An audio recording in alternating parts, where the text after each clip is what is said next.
I talked to you a little bit about the 60 Minutes interview on Sunday night that Charlie Rose did with Vladimir Putin.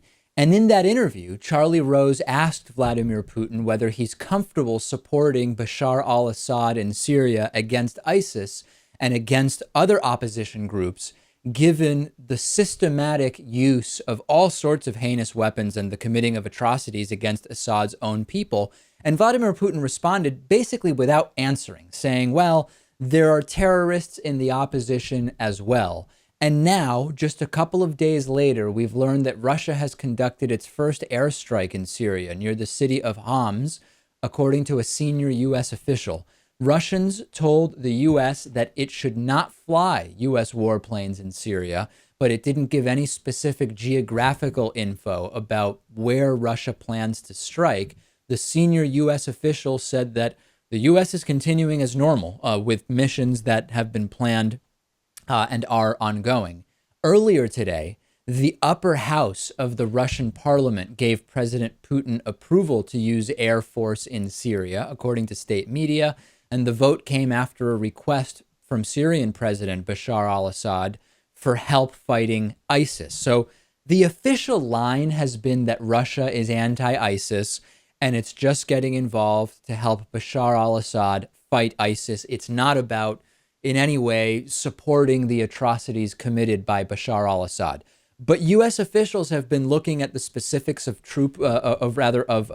strategic movements made by Russia and the specifics of the targets. And they're saying, you know, it really looks like this could be about more than ISIS. A quote from General Philip Breedlove, NATO's supreme allied commander.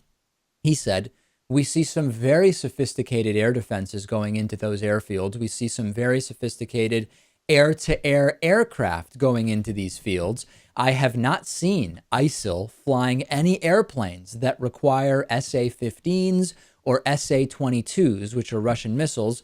I have not seen ISIL flying any airplanes that require sophisticated air-to-air capabilities. So the implication, Lewis, is if indeed Russia were only concerned with ISIS targets, they wouldn't need the sophisticated air-to-air equipment because ISIS doesn't have the types of military devices that type of equipment is used to target. Yeah, you always have to wonder what Russia is up to whenever they are engaged in any type of activity like this. Would the Russian government be interested in getting involved strictly because of ISIS? I think without even knowing all of the details, the answer to that is clearly no. Meanwhile, what's the U.S. doing against ISIS in Syria? Not much that is working effectively. The Pentagon has stopped moving new recruits from Syria to its training centers in Jordan and Turkey to train and equip moderate rebels to fight ISIS. And as we know, Lewis, the strategy of the U.S. handpicking certain rebels that we think will be on our side and strategically valuable in fighting even worse extremists is not a strategy that has always worked well for the U.S., to understate it drastically. Right. It usually doesn't work. And it's not that these people will turn against us or anything like that. Not necessarily, anyway. Right. I mean, they easily could. Right. There are any number of scenarios that will end with these weapons being used against us. Exactly. It doesn't require the individuals that we arm to specifically turn against the side we're fighting for. There are any number of other interesting and compelling ways in which those weapons will end up in the hands of exactly the opposite of who we want to have them.